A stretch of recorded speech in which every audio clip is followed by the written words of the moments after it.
ചെറിയേച്ചി ചെറിയേച്ചി ഇങ്ങനെ തുടങ്ങിയാലോ? മുത്തശ്ശി ദേഷ്യത്തിന് എന്തോ പറഞ്ഞു എന്ന് വെച്ച് ഞാൻ അസത്ത കുടുംബത്തിന് ചീത്തപ്പേരുണ്ടാക്കിയോള. അച്ഛനും നിങ്ങൾക്കൊക്കെ നാണക്കേടുണ്ടാക്കി ഓടിപ്പോയോള. ഞാൻ എങ്ങനെയെങ്കിലും ജീവിച്ചോളാം. ചെറിയേച്ചി സങ്കടപ്പെടുത്തിയിട്ട് ആരും ഇവിടെ കല്യാണം നടത്താൻ പോണില്ല.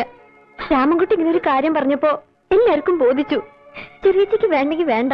അയാളൊക്കെ എന്താ ഒരു കുറവ്? സ്കൂള് മാഷ്, കുടുംബ മഹിമയുണ്ട്, പ്രായം അത്രയ്ക്ക് അധികമൊന്നുമില്ല. പിന്നെ ആദ്യം ഒരു കല്യാണം കഴിച്ചത് 3 മാസം ആ പെണ്ണ അയാളെ കൂടെ കഴിഞ്ഞിട്ടുള്ളൂ. അതില് കുട്ടികളൊന്നുമില്ലല്ലോ. എനിക്ക് വേണ്ട. കല്യാണം കേൾക്കുമ്പോ പേടിയാവുക. പിന്നെ എന്താ നിന്റെ ഭാവം? എന്നാ എന്റെ കണ്ണടയാന്നറിയില്ല. കോടതിന്ന് വിധിയായാൽ ഇറങ്ങി കൊടുക്കണം. വിടുന്ന എങ്ങനെ പോവും? ആരും ഉണ്ടാവില്ല തിരിഞ്ഞു നോക്കാൻ. നീ മാത്രല്ലല്ലോ, ഇവളെയും കഷ്ടപ്പെടുത്തണോ? ഈ ചെറുപ്രായത്തില് നിങ്ങൾക്ക് വേണ്ടി അവള് കിടന്നോടണം.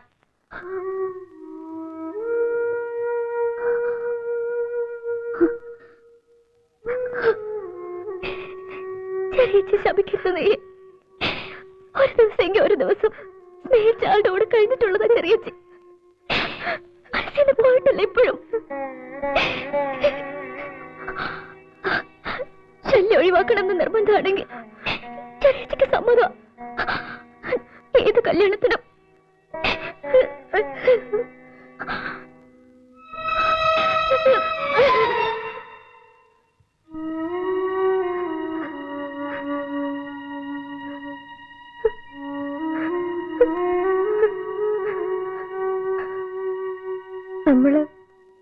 നമ്മളെ കുറിച്ച് ഓർത്തുള്ളൂ.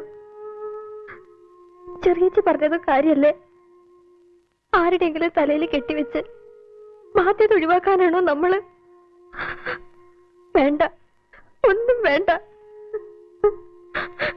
വേണം, ഒക്കെ വേണം. ചെറിയച്ചി ഇപ്പോഴും അയാളെ സ്നേഹിക്കണുണ്ടെങ്കിൽ അയാളെ തന്നെ ചെറിയച്ചി കല്യാണം കഴിക്കണം. ഞാനൊന്ന് പോയി സംസാരിക്കാം അയാളോട്. നടക്കും, നമുക്ക് നടത്തണം.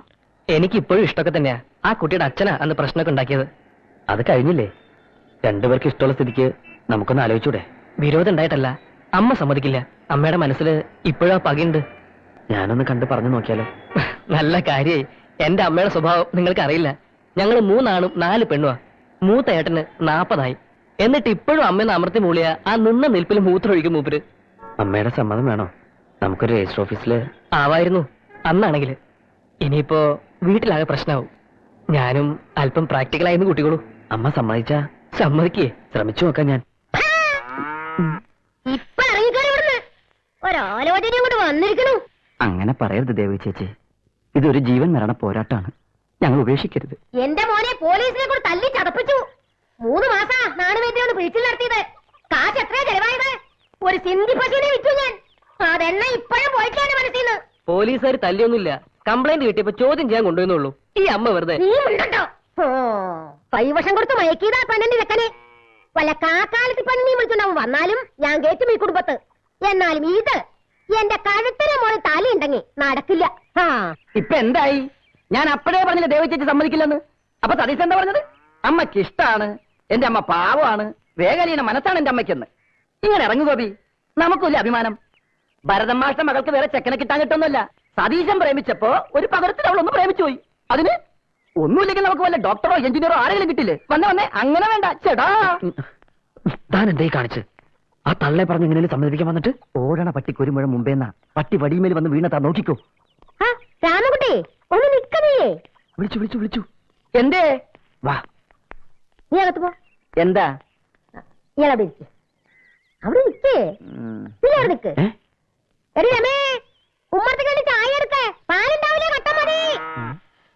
ഇങ്ങോട്ട് വന്നു രാമകുട്ടി. അല്ല, ഈ ഡോക്ടർ എഞ്ചിനീയർ എന്നൊക്കെ പറയുമ്പോ 5 ലക്ഷവും ഒരു മാരുതി കാറും 100 പവനൊക്കെ ചോദിക്കണത്. എന്തായാലും നിങ്ങൾ വന്ന് കയ്യും കാലും പിടിക്കുമ്പോ അത്രയ്ക്കൊന്നും വേണ്ട. 1 ലക്ഷവും 50 പവനും ഒരു ചുവന്ന മാരുതി കാറും നമുക്ക് ഉറപ്പിക്കാം. ചുവന്ന മാരുതിക്കാർ തന്നെ വേണോ? ചോന്നതാ നല്ലത്. പച്ചയായാലും കുഴപ്പമില്ല. ഇപ്പൊ ബുക്ക് ചെയ്താ 1.5 കൊല്ലം കഴിയും മാരുതിക്കാർ കിട്ടാൻ. പുതിയ തന്നെ വേണ്ട നമുക്ക്. അതുകൊണ്ട് തൽക്കാലം നമുക്ക് കാറ് വേണ്ടാന്ന് വെക്കാം. പിന്നെ 1 ലക്ഷം. 1 ലക്ഷത്തിൽ എത്ര പൂജ ഉണ്ടാവോ? 10, 100, 1000, 10,000 ലക്ഷം. 5-0. അതിന് 2-0 നമുക്ക് കളഞ്ഞേക്കാം. പിന്നെ 50 പവൻ. അതിന്നും കളയാൻ നമുക്കൊരു 0. ബാക്കി ദേവകി ചേച്ചിന് ഇഷ്ടം പോലെ കുറച്ചു. നമ്മൾ കുറപ്പിക്കുന്നു. ഗോപിയേ 1000 രൂപ 5 പവനോ? ചേച്ചി ഇങ്ങോട്ട് വന്നേ. വാ ഇങ്ങോട്ട് വാ.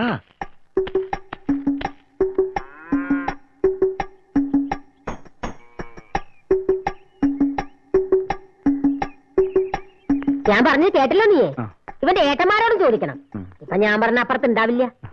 തീയതി നിശ്ചയിക്കുന്നതിന് മുമ്പ് 25,000 രൂപ അഡ്വാൻസ്.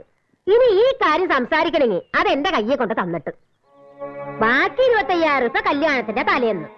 തലേന്ന് എന്നുള്ളത് തലേന്ന് തന്നെയാ. മാറ്റുണ്ടായ ചെക്കൻ ഇറങ്ങില്ല ഇവിടുന്ന്. 20 പവനെന്ന് പറഞ്ഞ് തികച്ചില്ലെങ്കിൽ എന്റെ വീതം മാറും. വല്ല മുക്കോ ചെമ്പോ ചേർത്തെന്നെ പറ്റിക്കാന്ന് വെച്ചാ തട്ടാനെ കൊണ്ട് ഒരച്ചു നോക്കിട്ടേ പെണ്ണിനെ ഇതിനകത്ത് കയറ്റു. ഏറ്റു, ഒക്കെ ഏറ്റു. രാമൻകുട്ടി ഏറ്റ തന്നെയാ. ഏറ്റല്ലോ. താൻ എന്താ അക്രമയെ കാട്ടിയത്? 50,000 ഉറുപ്പികയും 20 പവനും നടക്കുന്ന കാര്യമാണോ? ഇതിൽ കൂടുതൽ കാല് പിടിക്കാൻ എനിക്ക് വശില്ല. ഇല്ലെങ്കിൽ വേണ്ടാന്ന് വെച്ച് പോവാ. എന്റെ ഈശ്വര, എന്താ ഇപ്പൊ ചെയ്യാ?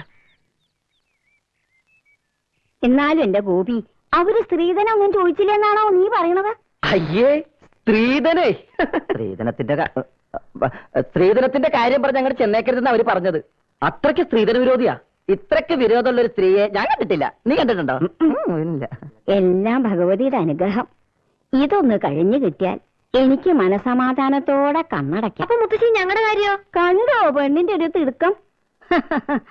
അതൊക്കെ ഗോപിയുടെ ഇഷ്ടം എന്താച്ചാ അതുപോലെ നടക്കും. ഇതൊന്ന് കഴിഞ്ഞോട്ടെ മുത്തശ്ശി. അത് കഴിഞ്ഞ പിറ്റേ ദിവസം ഈ വീടിന്റെ മുമ്പിൽ വന്നു നിന്ന് ഞാനൊരു ചോദ്യമുണ്ട്. മഹേശ്വരിയമ്മേ, മാന്തോട്ടത്തെ മഹേശ്വരിയമ്മേ, എന്റെ പെണ്ണിനെ ഇറക്കി വിടുന്നുണ്ടോ അതോ ഞാൻ പിടിച്ചിറക്കിക്കൊണ്ട് പോണോ? അപ്പൊ മുത്തശ്ശി വന്ന് എന്നോട് വിളിച്ച് പറയും, അത്രയ്ക്ക് ചുണയുള്ളവനാണെങ്കിൽ വിളിച്ചിറക്കിക്കൊണ്ട് പോടാന്ന്. അപ്പൊ ഞാൻ മുണ്ടും മടക്കി കുത്തി ഇങ്ങനെ വന്ന് ഇവളുടെ കൈയും പിടിച്ച് സ്ലോ മോഷനിലൊരു പോക്ക്. വേണ്ട വേണ്ട വേണ്ട, സമയമാകുമ്പോ ഞാൻ തന്നെ നിന്നെ പിടിച്ചേൽപ്പിക്കാം.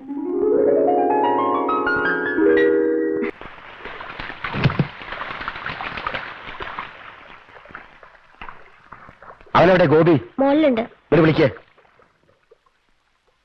ഗോപി, ദാ ഏട്ടൻ വിളിക്കണോ?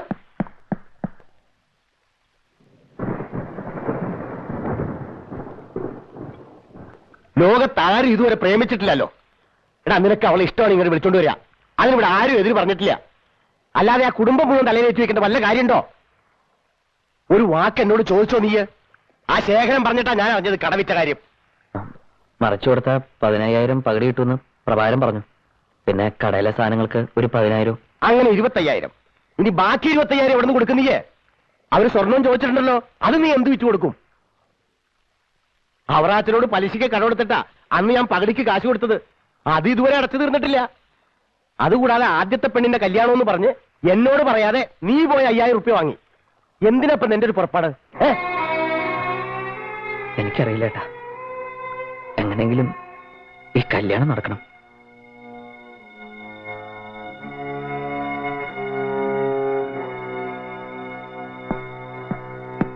എന്നാലും എന്നോടൊരു വാക്ക് പറയായിരുന്നില്ലേ? പറഞ്ഞ താ സമ്മതിക്കില്ല. മുത്തശ്ശൻ ചെറിയൊന്നും സമ്മതിക്കില്ല. ആകപ്പാടെ ഉണ്ടായിരുന്ന വരുമാനമായിരുന്നു. കടയില്ലെങ്കിലും അത്യാവശ്യത്തിന് പണിയൊക്കെ വീട്ടിലിരുന്ന് ചെയ്യാലോ. ആളുകൾ എന്താ പറയാ? എനിക്ക് വേണ്ടിയിട്ട് ആളുകൾ പറഞ്ഞോട്ടെ. ഇതിപ്പോ ഒരു ത്യാഗമൊന്നുമില്ല. താൻ ചെയ്യേണ്ടത് നമ്മൾ ഒരുമിച്ച് ചെയ്യണം, അത്രേ ഉള്ളൂ. ചെറിയച്ചയുടെ ആഗ്രഹം നടക്കണം. അതുകൊണ്ടും നടക്കില്ലല്ലോ. എനിക്ക് ആലോചിക്കാനേ പേടിയാവുക. ഇനിയും 25,000 ഉറുപ്പിയും 20 പവനും. മുമ്പിൽ ഒരു വഴിയും തെളിയില്ല. ചെറിയച്ചയുടെ സന്തോഷം കണ്ടപ്പോ ഏറ്റുപോയി. ഇനിയിപ്പോ എങ്ങനെയെങ്കിലും നടത്തിയേ പറ്റൂ. വേണ്ട, മുത്തശ്ശി എപ്പോഴും പറയും ഭാഗ്യമില്ലാത്ത കുട്ടികളോ ഞങ്ങളെന്ന്. ആയിരിക്കും. അല്ലെങ്കിൽ കുറച്ചു കാലം കൂടെ ജീവിച്ചിരിക്കായിരുന്നു അച്ഛന്. കൂട്ടിയാ കൂടാത്തത് ആഗ്രഹിച്ച ഭഗവതി കൂടി ഞങ്ങളെ ശപിക്കും. ഇല്ല, ഭഗവതിക്കറിയാം നമ്മളെ. എന്തെങ്കിലും ഒരു വഴി കാണിച്ചു തരും. അല്ലെങ്കിലും പെരുവഴിയിൽ ഉപേക്ഷിച്ചു പോകാൻ പറ്റില്ലല്ലോ തന്നെ. ഭഗവതി എന്നെ ശപിക്കില്ലേ?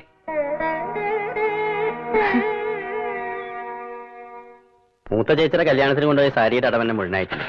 ഇടയ്ക്കിടയ്ക്ക് ഇങ്ങനെ ചോദിച്ചാ ആട്ടെ, എങ്ങനെയാ അതൊക്കെ തിരിച്ചടയ്ക്കാൻ കണ്ടിരിക്കുന്നത്? ഇങ്ങനൊരു അത്യാവശ്യമായതുകൊണ്ടാണ്. എന്നാലും 5000 ഒന്നും ഉണ്ടാവില്ല. ഒരു 3000 നോക്കാം. നാളെ ആവട്ടെ. ആ പ്രദീപേ, നാളെ ഒരു 3000 റുപ്യ അഞ്ജലിയുടെ അക്കൗണ്ടിൽ കൊടുത്തേ. ശരി.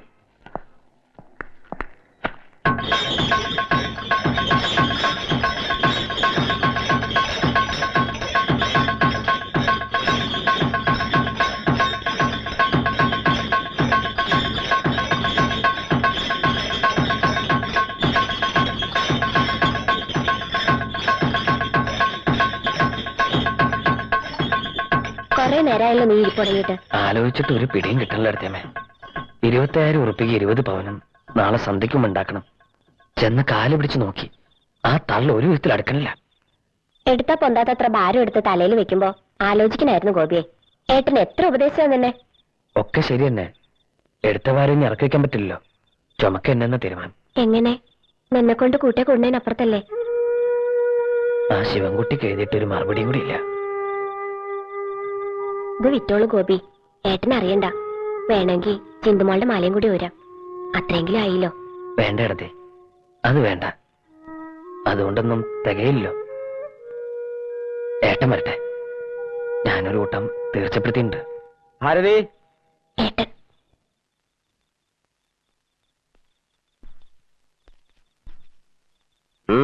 കാശുണ്ടാക്കാനെന്ന് എവിടെയൊക്കെ തെണ്ടി? അവറാച്ചൻ പറയണ കേട്ടു അവിടെയും ചെന്നിരുന്നു. എന്നിട്ട് തന്നോ? ഏട്ടാ, പല വഴികളും നോക്കണുണ്ട്. പക്ഷെ ഒന്നും ശരിയാവണില്ല. അതിന് ഒരു 5-6 മാസത്തെ സമയം തന്ന എങ്ങനെ ഞാൻ തിരിച്ചു തരാം. ഈ വീടും പറമ്പും ഒന്ന് പണയം വെച്ച്. കൊള്ളാം, നാട്ടുകാരെ കൊണ്ട് പറയിപ്പിക്കാലോ. ഗോവിന്ദമേനോന്റെ മക്കള് വീട് പണയം വെച്ച് കണ്ട പെൺകുട്ടികളുടെ കല്യാണം നടത്തണമെന്ന്.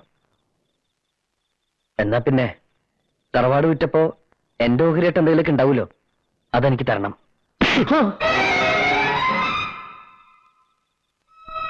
ഓപ്പറേഷൻ തിയേറ്ററിലേക്ക് കൊണ്ടുപോകുമ്പോ അവസാനമായിട്ട് അച്ഛൻ പറഞ്ഞു, ഒന്നേ ഉള്ളൂ നിന്റെ താഴെ, ഒരിക്കലും നിങ്ങൾ തമ്മിൽ പിരിയാൻ ഇടേണ്ടാവരുന്ന്. അന്ന് നീ 5ാം ക്ലാസ്സിലാ. തറവാട് വിറ്റത് വാങ്ങിയത് നമ്മുടെ രണ്ടാളുടെയും പേരില. ഭാഗം വയ്ക്കാം, ഭാഗം വെച്ച് പിരിയാം. എന്നിട്ട് അതുകൊണ്ട് എന്താ വേണ്ട വെച്ചാ ചെയ്യാം. മക്കള് തെറ്റിപ്പിരിഞ്ഞു എന്നറിഞ്ഞ് വേദനിക്കാൻ മരിച്ചച്ഛൻ തിരിച്ചു വരുമൊന്നുമില്ലല്ലോ.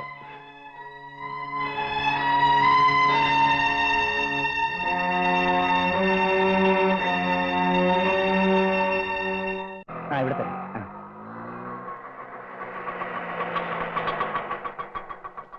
വെയിറ്റ് ചെയ്യട്ടോ. വാ.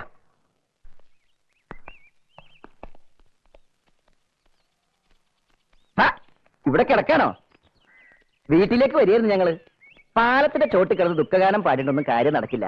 സതീശ, അതങ്ങൾ കൊടുക്ക്. ദാ അമ്മ ചോദിക്കണ 20 പവനുണ്ട്. ഇതെന്റെ ഫ്രണ്ട് രമേശ്, ഇവന്റെ ഭാര്യയുടെ സ്വർണ്ണ. തൽക്കാലം ഇതിട്ടിട്ട് ഇറങ്ങട്ടെ ആരതി കല്യാണത്തിന്.